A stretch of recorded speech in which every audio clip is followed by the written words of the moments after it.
Good evening, ladies, gentlemen, and MBs, and welcome to the Paranormal Mystery Hour here on Warui Deshou's second stream, where we're covering Kabukicho Sherlock, the show with serious identity issues. It doesn't know what it wants to be at any given moment, and boy howdy, are we going to talk about that a fair bit in a little while. But anyway, joining me is, famous paranormal investigator, as far as, it would, of course, be the Subtle Doctor revealing his, hidden hobby after all this time. Welcome to Watts Psycho 100, the new show that we're covering. Fucking hell. Hey, everybody. This show wishes it was even a hundredth of as good as Watts Psycho 100 is. It is a grain of sand upon the beach the size of the universe. When I saw the boarded up hotel with all the keep out tape over it, I was just like, are they doing a Mob Psycho 100 thing here? Because it just reminded me of those early episodes. Just imagine you smash cut from Kabukicho Sherlock to Mob Psycho 100 at the moment Watson walks in that building. I would actually be very happy with that. The best part of this episode was that it made me think of Mob Psycho 100, a good anime. The best part of this episode for me was when it was over. Yeah. That made me happy. All right. This was a real bad one, by the way. Well, what a great surprise. If anything, I'm actually more impressed that the show continues to innovate in new ways to be bad. It's kind of true, isn't it? Like this was a new mode of frustration and upsetness. Like we've had the transphobia. We've had the off-color humor that wasn't really for us, and now we just have just straight up frustration. Like this was an incredibly frustrating episode for me, and it didn't have. Well, I guess it had something to do with Sherlock and why I hate him, but we'll get to that. Mm-hmm. Well, I'll just say up front, right, that I'm going to discuss in a minute an idea behind this episode's big reveal, shall we say, if you want to call it that, which is whether or not it was intended or not as a fake out, shall we say, a red herring. But we'll get to that stuff. Just to do a bit of housework before we begin, folks. It is looking incredibly likely at this point, on short of some sudden twist of fate, that we will be. Oh God! Nothing's off the table when Vorgelia is involved. Her power over the democratic process on Twitter is absolute. It is omniscient. So who knows? But otherwise, currently it's looking like we will be concluding Kabukicho Sherlock at the end of the year, but not before the show is over. All I'll say at this point is that if that ends up being the case, I'm still ultimately glad we covered the show, and I'm ultimately glad that people were wanting us to talk about it, even if we, the moment... Just roll me on this. I'm kidding. I'm going somewhere with this. I'm glad that you all were willing to let us try it and at least give it a go, and then stick with us throughout as much as possible before tapping out earlier. So I appreciate the patience you've shown us with this show. Indeed. But yeah, that looks like what's going to happen, and yes. We're going to change over in favour of a different show. Which one that will be is still to be determined. If you are, by the way, a patron who's not privy to the fact that this is happening, do check out our Patreon feed and look out for the poll for the Winter 2020 anime choices, where you can decide what we're going to be covering next. Sherlock is up there as an option, so don't think we're just copping out on it, but rather it just literally no one has picked it yet, whereas plenty of other choices have been made. You have the power, if you want us and yourselves to keep suffering, to throw your lot in with Sherlock. Although, as you say, the majority of, even if all the remaining patrons who haven't voted for it, it would still not win. So, I guess you could have a, members only meeting and try to convince people that have already voted to change their vote, but, well, good luck with that. Sounds like some Illuminati shit to me. I can't imagine like genuine fans of Sherlock meeting in the open air, to be honest. Boss Kaneko's at this meeting.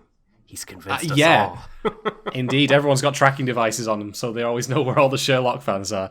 All right, beyond that, just a quick bit of housekeeping, as we often do as well with this particular stream, is that this being our second stream format, we're not going to go through the plot in exhaustive detail. Not that would matter in the case of this particular show, because the plot seems to be getting thinner and thinner with every single episode. Mm-hmm. I mean, I could probably sum it by, well, firstly by vomiting up on my actual microphone, but also secondly by just, taking a solid 2 minutes to do it. Like, I could literally describe the show's plot in a tweet. I could describe the entire show, episode's plot in a single tweet and have room to spare. So maybe that's kind of moot, but regardless, we're going to talk about the things that happen in it specifically in terms of, what they mean for the show and, any meaning we can derive from them, or even if they just plain suck. No prizes for guessing which of those will be, gain the lion's share of airtime here. All right, so there is one particular piece of context that needs to be put out there at the start because it's going to lead into my biggest talking point of this episode, which is apparently you are bald. Well, that needs to be stated. That's always a big deal to me. I don't know about you. You hate every character because of their hair, and this is a bias you need to come clean about more often, I think. Oh, I don't think there's any need to clean about. I fucking hate the lot of you who got hair. If you're not bald like me, you are officially a wanker. There you go. No, I'm kidding, of course. So the big reveal in this episode is that apparently Irene is a ghost. I mean, just let that sink. Just let that sink in for a little second, folks. That someone was paid to write Irene Adler is killed and becomes a ghost. Now, here's the thing. I have, in the early episodes of Kabukicho Sherlock, mentioned the original material, the Conan Doyle works, from which they were adapted, in which they actually reference stories explicitly. And that, to my knowledge, has kind of fallen by the wayside as of late. Particularly since Irene has appeared at least more than once, rather than jetting off to France as she originally did, which would have, tallied with the original ending of Scandal in Bohemia. So, that, however, I say seems to have fallen by the wayside, but there have been supernatural elements, quote-unquote, in Sherlock in the past, particularly with the Hound of the Baskervilles. And here's the thing, right? I get why Conan Doyle would have introduced supernatural elements, quote-unquote, because they weren't really supernatural in the end, but anyway, or rather, how people perceived it in the fiction of the story as a supernatural element in his works, because that was the time period in which they were written. Superstition was still a thing, of course. It wasn't quite to the extent of which it was in the past, and it's certainly not the same as it was now, but it makes a kind of sense, if you're writing a story in that time, to, sometimes, if appropriate, fit a little bit of the supernatural in there. Why not? Even if it's, as I say, as it is in The Hound of the Baskervilles, where it turns out not to be a supernatural thing, but rather disguised as such. So, I'm going to make the hard call out now that Irene is actually not dead. Oh yeah, I mean, that's a stone cold lock. If you could bet on anime, bet the house on that shit. Because she ain't dead. It is either entirely a fiction within Watson's imagination, or she's somehow, manipulating him because she's, around, kind of being hidden in the general area, and that's why he smells the roses or whatever. Or again, maybe it's all fucking ploy. And can you imagine if this show turned out that Watson was actually in a coma and the moment he went into Dallas the war, ending. it turned out that Kabukicho is just a complete figment of his imagination. Imagine if he never was John Watson. This goes back to the theory I came up with. I would stand up and clap if that was the end of the show. Let me just. It would be such a fucking arsepull. It would rule. But it would be fun. It would be funny because here's the thing, right? You recall that I just said that it was appropriate for the time period in which Doyle wrote that if necessary for the story, that supernatural elements can come in there. Am I saying you don't write supernatural elements in modern fiction set in modern day? No, of course I'm not saying that. I'm saying you can do that. But times and perceptions of supernatural elements have changed. We are more savvy and more educated on average as people. We don't automatically believe that ghosts or spirits are real, particularly if we're not religiously affiliated. You know, I think that if you were to ask your average person in, say, 1880, when Doyle was around, do you think that, you know, ghosts are real? The odds are likely, I'd say, that you would find significantly more people would believe that than people who asked on the street of any given city today. Would you agree with that, Doc? Would you say that's a reasonable estimation? Oh, without question. Yeah. So here's my point, right? This is another episode which only continues to prove how much of a fucking moron Watson is. Because he doesn't question any of the sightings of Adler as a ghost whatsoever. It, to me, feels like this idea was lifted wholesale from a story of Watson and Sherlock, where, you know, ghosts appeared. I don't know which one it is. It might have been Baskerville's, although Baskerville's was about the titular hound. Irene is, of course, not a hound, and this is original material using Irene, so who can say? But having Watson act like his 1880 counterpart in the modern times that this show is set in just makes him come across as a fucking idiot. If it were the case that this was a period accurate... Add that to the pile of things that make him come across as a fucking idiot. This is why I think it would be appropriate for him to be a coma patient. Well, not least which because he sometimes comes across like he suffered brain damage. But anyway, that's neither here nor there. But yeah, like having him act like his 1880 counterpart, I think that this is a massive fuck up on the show's part because it really does feel like they've kind of botched him as a character fundamentally from the ground up. Okay, I'll be fair. I complained in the last episode that they didn't actually show him, like, you know, helping Irene with, like, his medical skills. They do this time around in an extended flashback that, you know, kind of ties those guys together. Fair play to them. Good for them doing that. But beyond that, like Watson himself was, in the original canon, an intelligent character. He just wasn't obviously on the level of Sherlock because who is? And yes, there have been many, like, comedic shows that have played up, like, you know, Watson being a dumbass because, you know, it's funny like to him go, by Jove, Watson, by Jove, Holmes, I think you've got it. Like, and all that kind of stuff, you know. It's kind of a thing for the kitsch of shows like that. But this then ties into my other big problem with Kabukicho Sherlock that I've had pretty much from day one, which is I don't know what this show is trying to do. Is it meant to be a comedy? Is it meant to be a serious murder mystery? Is it meant to be, you know, something else? What would you describe it as, fundamentally? I don't fucking know. And that's because the show itself doesn't seem to know either. It is completely and utterly confused about its own identity and its own purpose as entertainment. I again must stress that this point that I made way back in episode 1 of wacky kooky antics and, violent murder and mutilation in, you know, the private areas of a lady don't really go together. So I'm more forgiving about tonal whiplash and things like that. Like... than you are generally, I think it's fair to say. Oh yeah, you probably got me there. And I think the show's identity, again, you could put it into a pie chart, I think, and you could say, fundamentally, it's a wacky hijinks ensemble show with some occasional serious stuff thrown in there, and how much that sort of kind of tension or juxtaposition creates tension or a dissonance, like, will affect different people differently.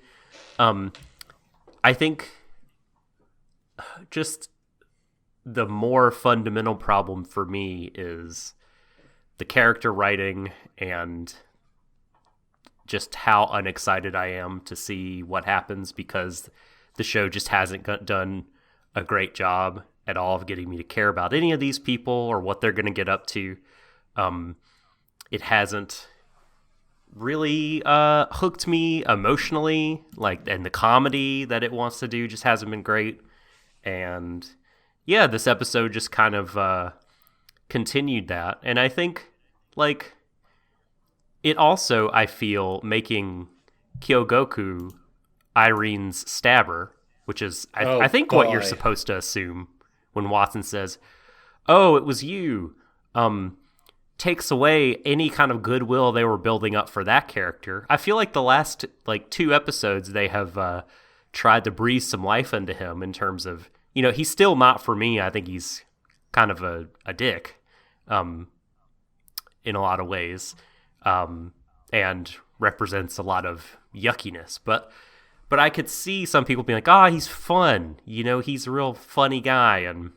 You know, he's a real funny guy, and whatever." But like, I mean, what the fuck? Now they've made him a fucking psychotic murder man.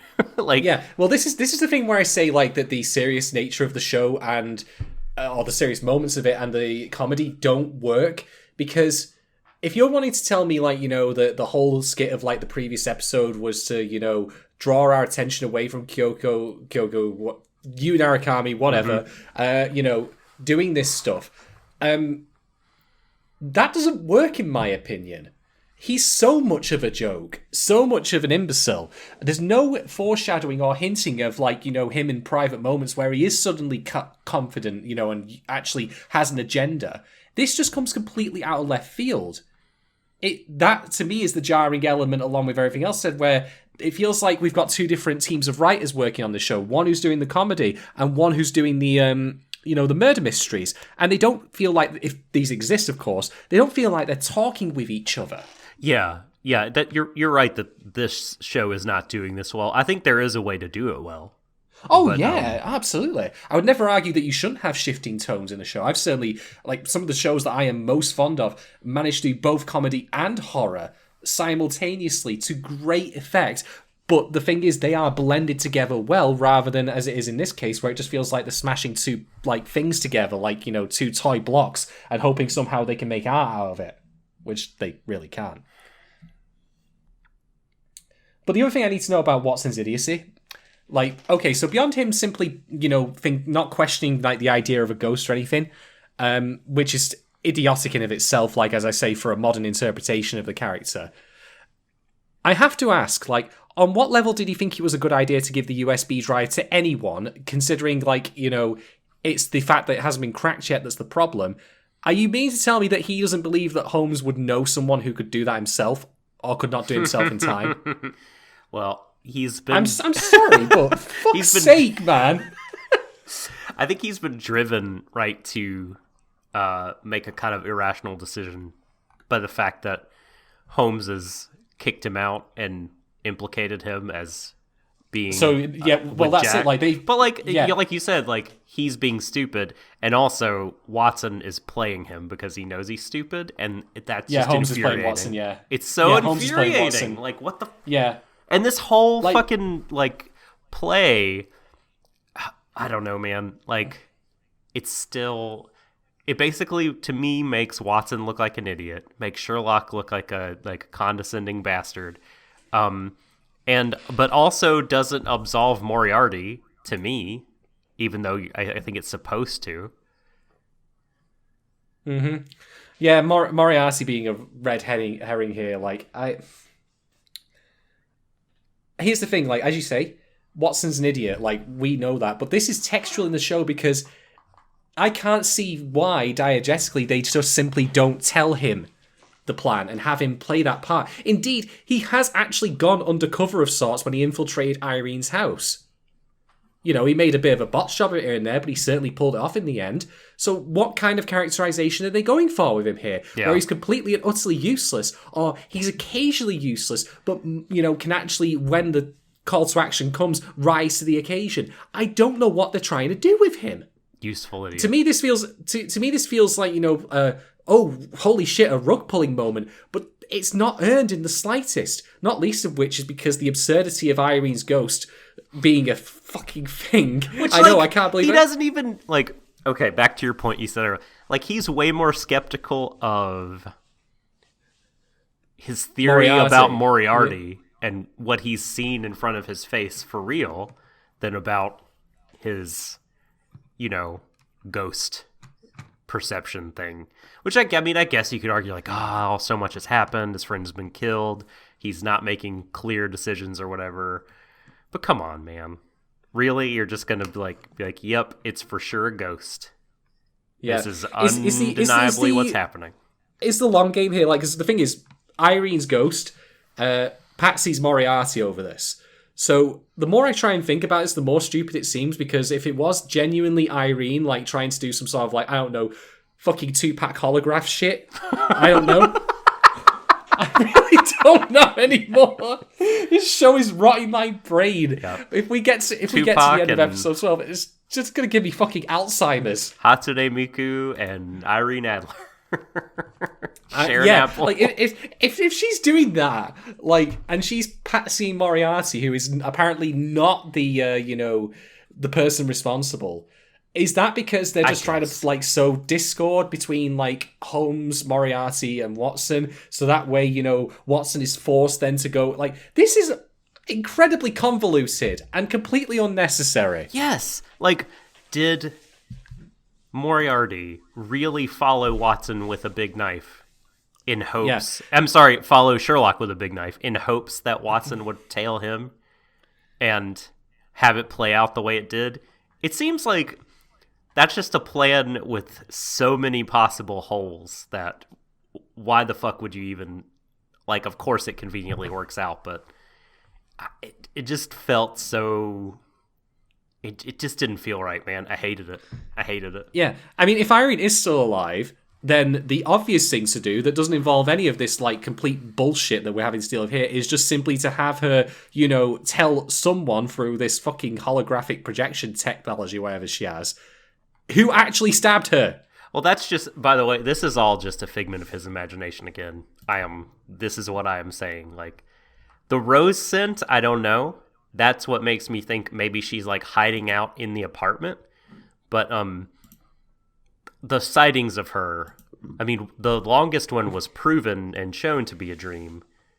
The other ones, I think, were totally just, again, episodes on the part of Watson and not any kind of holograph or her actual ghost. It's so hack, though, to have it presented like this. In fact, she actually looks like a Force ghost now that I think about it. Because she's got the blue outline. Mm-hmm. Is she going to come back and say, like, that things were different from a certain point of view? Oh, fuck, I hate myself. I fucking hate myself right now for having made that reference. Because that's the shit they're actually going for.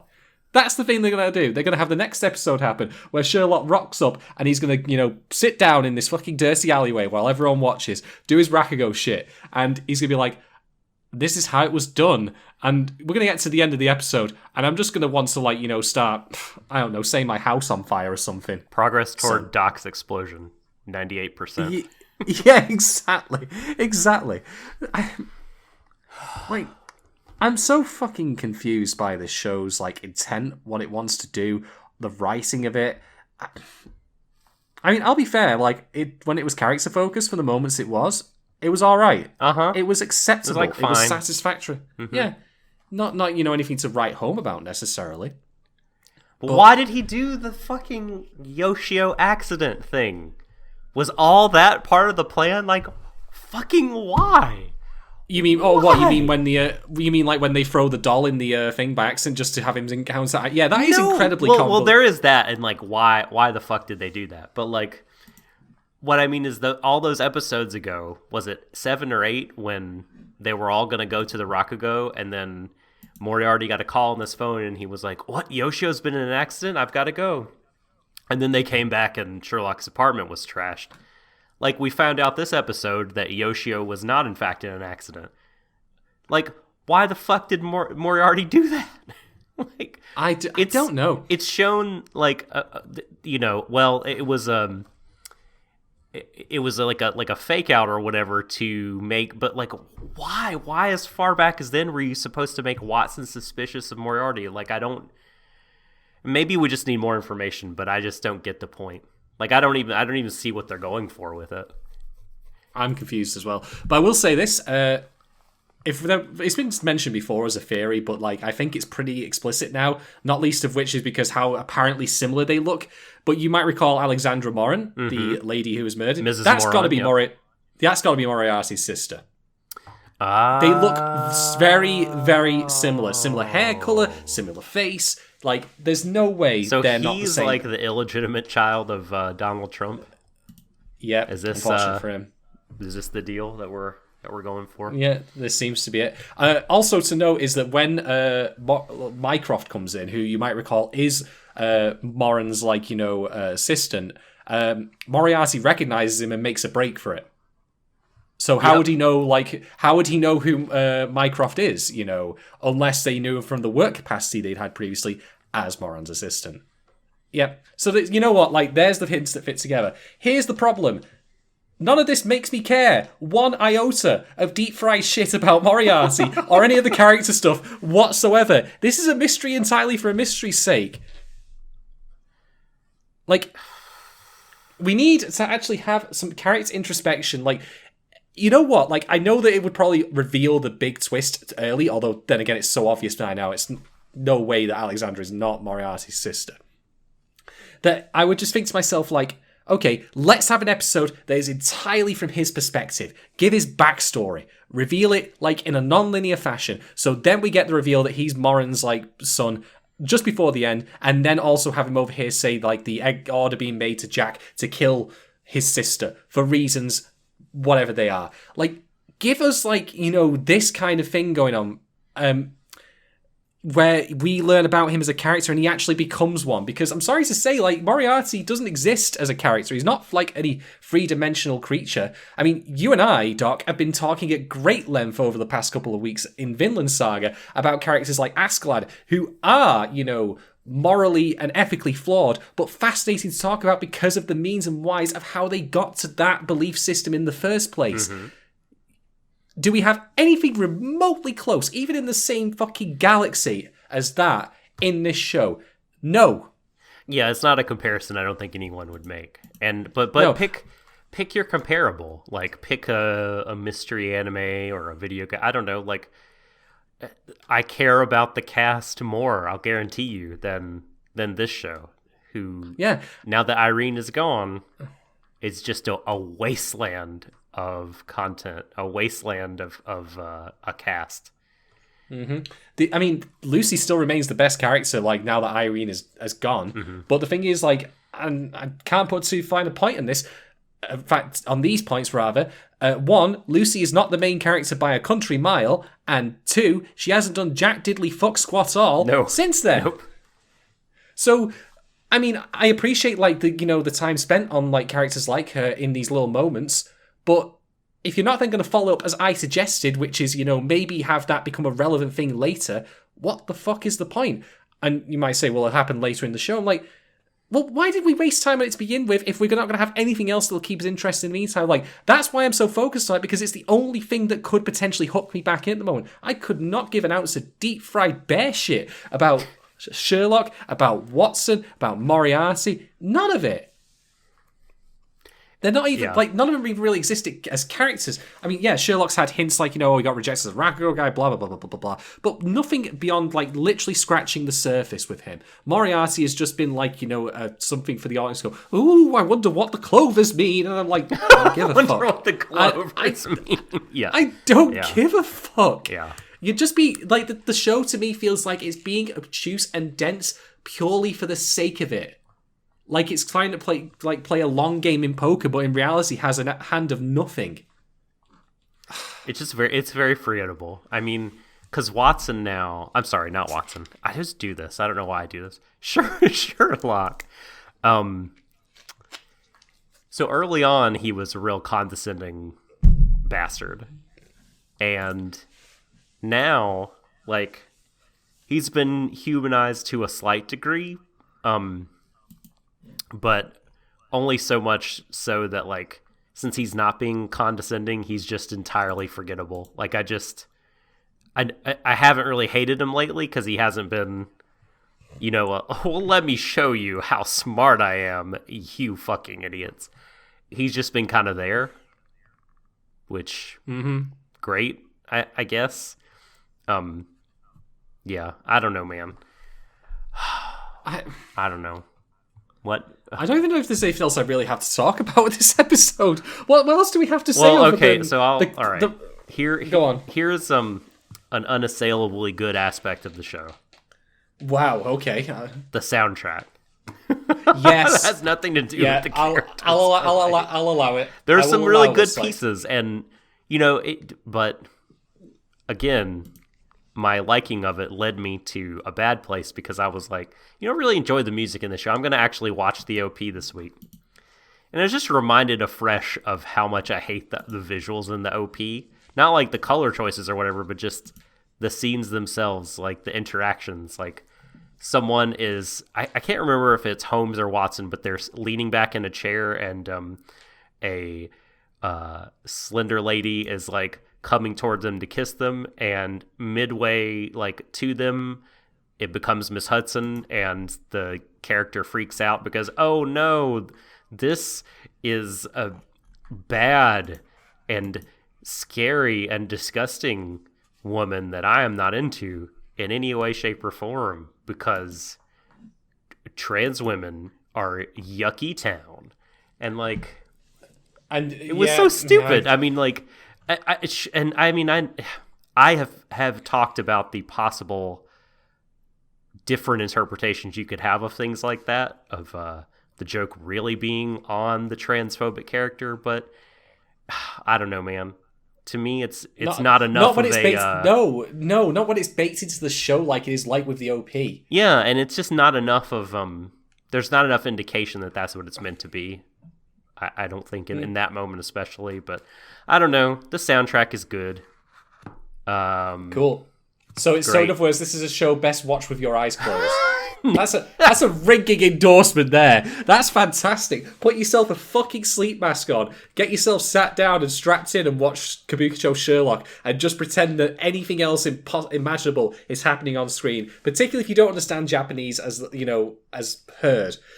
I did write down on the paper, do you know that part where Watson leaves the haunted building and just goes running, like screaming into the street? I wrote, "That's me," in my notes. That's me after watching this show. Are you telling me you actually aren't afraid of no ghosts? Come on, man. No, it. After I watched the show, I ran out of my building screaming into the street. Just... What was the point of that part? Seriously, was it to introduce the idea that ghosts walk among us? So you should believe the fact that Irene is really a ghost? I don't know. I think at this point, the only ghost that's going to like legitimately exist after the show concludes is me haunting the creators for making such a turgid piece of shit. So there was that aspect of it, and Sherlock wanted to use his brother to tell Moron that Irene's body was already disposed of, so he wouldn't mess with it, I guess.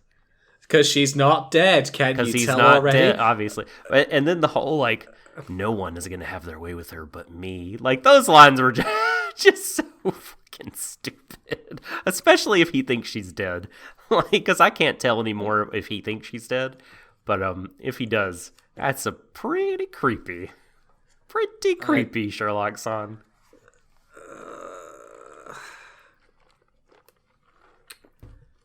All right, you know what? I'm going to indulge here. Because I think we've already talked like about this episode as much as we can feasibly draw out of it, because it's just, oh my god, they were actually, trying to bait like Yu Narukami all this time, even though we as the audience had no foreshadowing of this whatsoever. Yeah, but he's clearly not Jack the Ripper. He just stabbed Irene because he wants the USB drive because he wants to crack the case.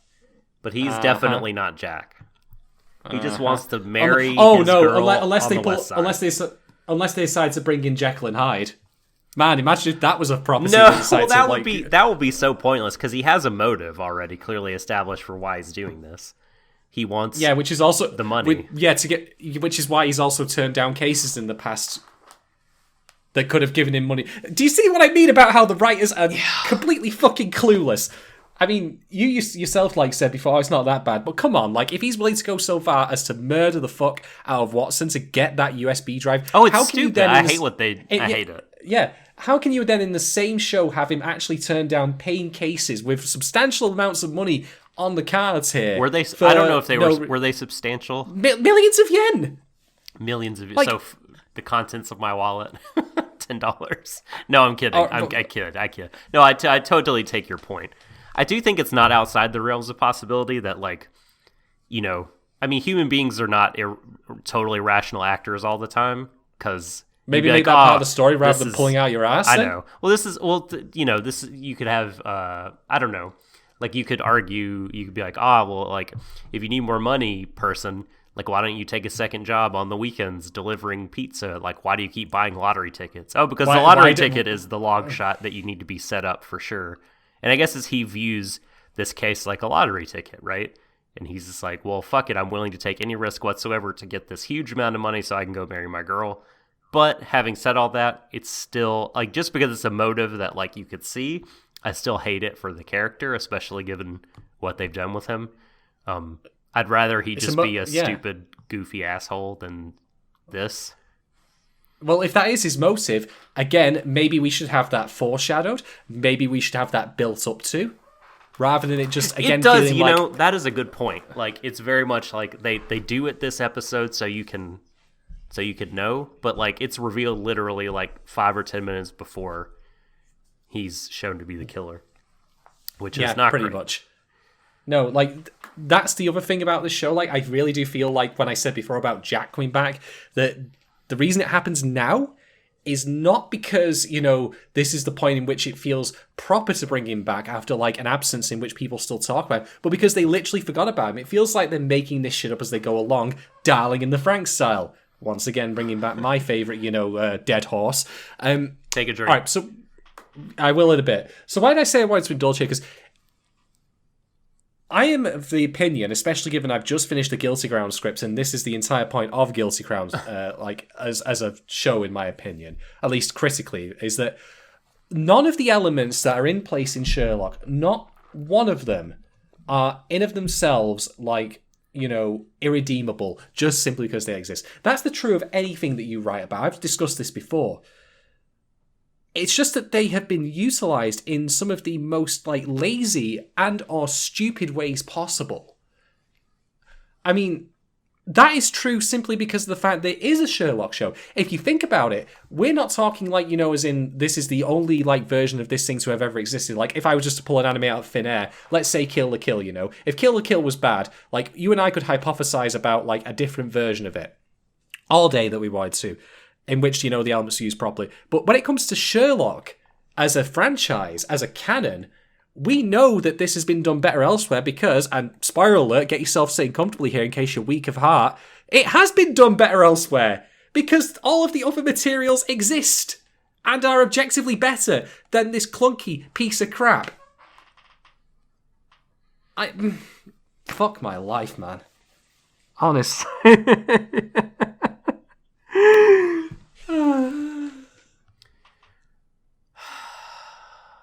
Do we have anything else to add? Do we have I literally can't think of much else to say about this episode. I don't know. Iris a ghost. You know, Arakame's a dick. Everyone's a dick. That's it. And Watson's an idiot. I don't. There's nothing to. Moriarty is even the horror elements are not good. The horror element isn't even good to it. This is how lazily it's been directed as well. Come to think of it, we get a scene of a paint can falling off, but then we just see, we just see Irene appearing as a blue ghost, and that's it. There's no use of Dutch angles, different colours or anything like that. Colour schemes or gradings, film grain. There's no creative direction to it to make us feel off centre. It's just as plain as the rest of the show. And indeed, the only thing they rely on is hack stuff the lights start flickering when Watson gets kicked out of Sherlock's apartment. How about some actual visual direction to this to help sell the way Watson feels? Because as much as I say, sure.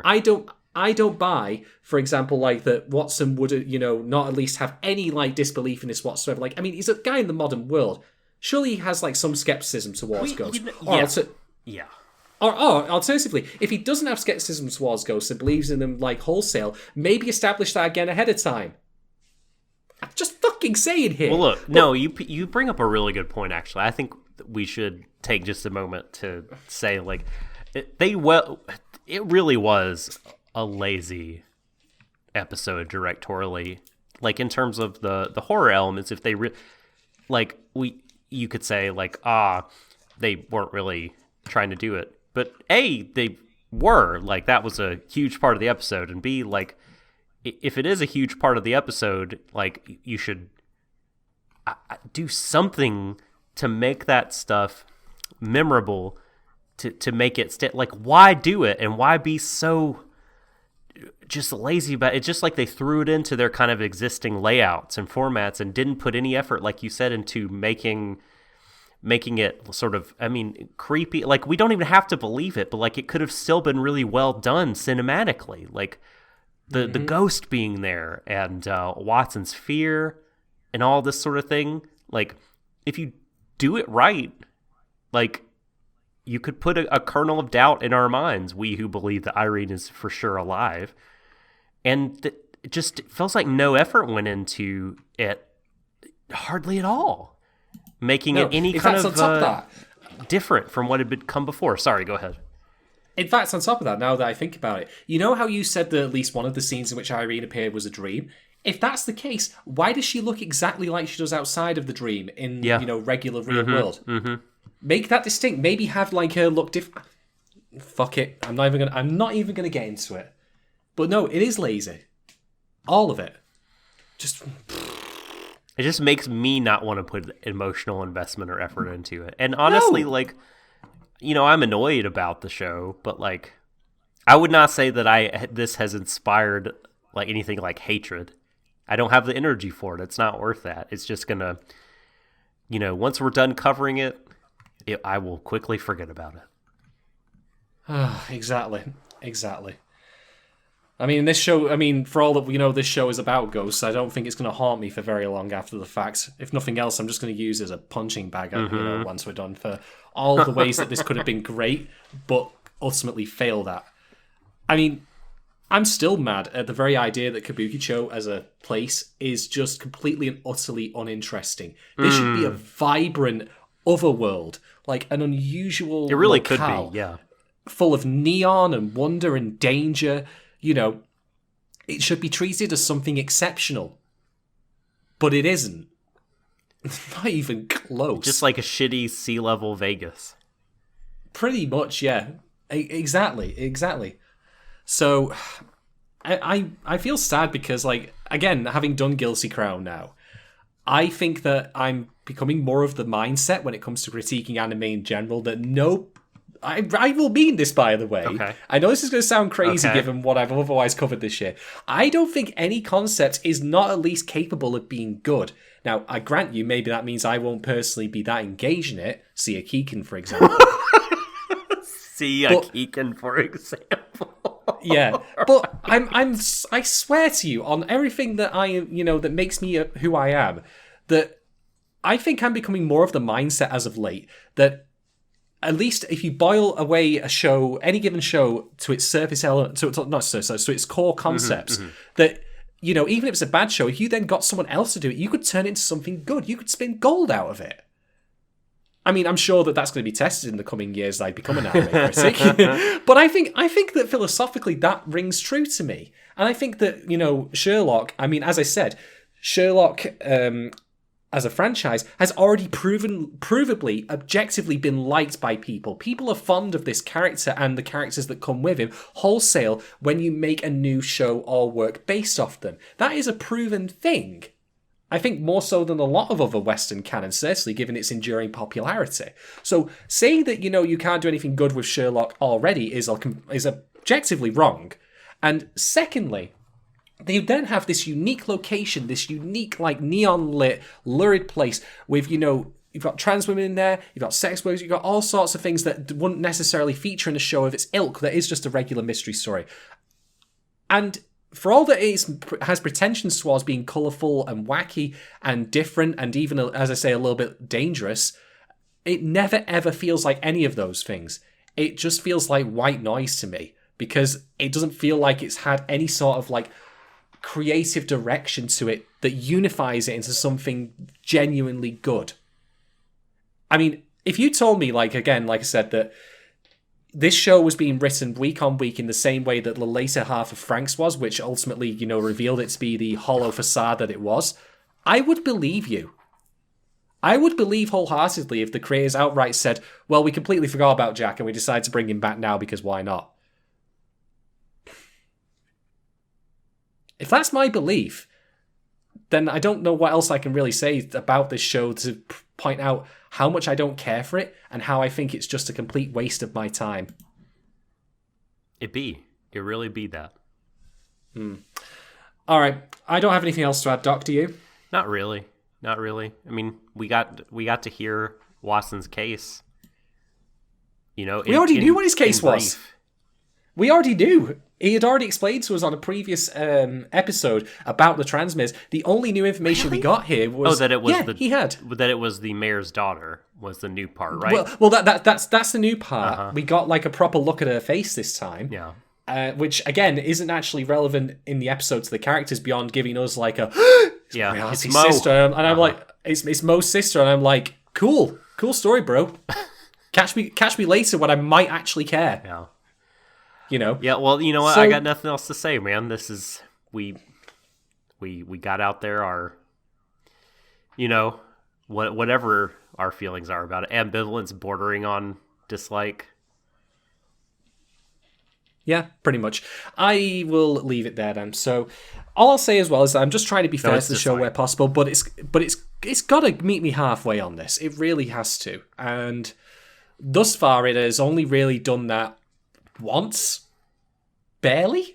Are you like on a C grade? Are you? Are you excited? I can barely get this out to do the show on Christmas.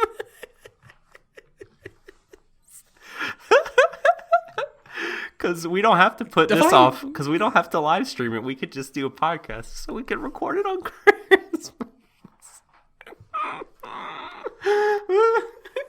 I'm going to take this off cast for you, Doc. Oh, a week from now it'll be Christmas.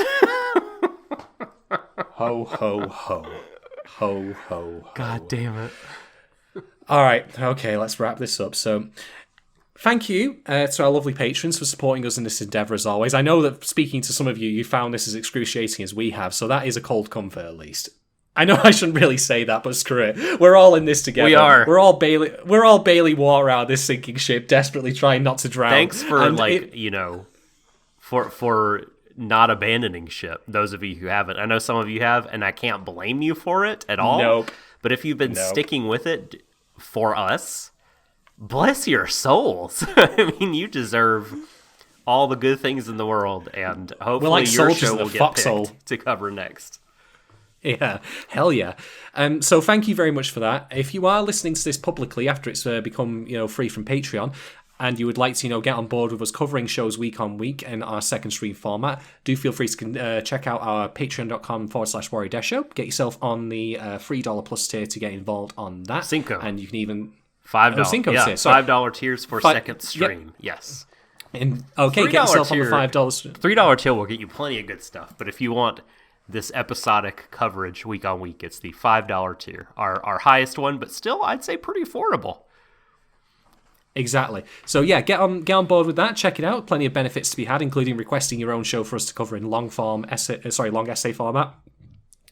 And if otherwise, you want to support us outside of financial means, feel free to do a like, subscribe, comment, share. Smash those buttons in on whatever service you might find this on, as it always helps our discoverability. Other than that, I don't know when we'll be recording the next Sherlock. I don't know how sober I'll be when we're recording the next Sherlock. These are questions that myself and Doc will discuss off stream. So I'm not going to commit to anything right now while we're talking on air, if only because we might end up talking about it for quite a while, and this has gone long enough as is. But keep an eye out on our Patreon feed and also in our Discord and on Twitter for when we'll be doing the next one. Mm-hmm. Hopefully we'll be able to get it out between the holidays and the New Year. For those of you otherwise who have been joining us for this, thank you very much as always for taking time to listen to us ramble about this show. It always means a lot for you doing that, and I hope that you all have a fantastic Christmas and Boxing Day wherever you may be, whatever you may be doing, and whoever you may in turn be doing it with. I wish you all the best.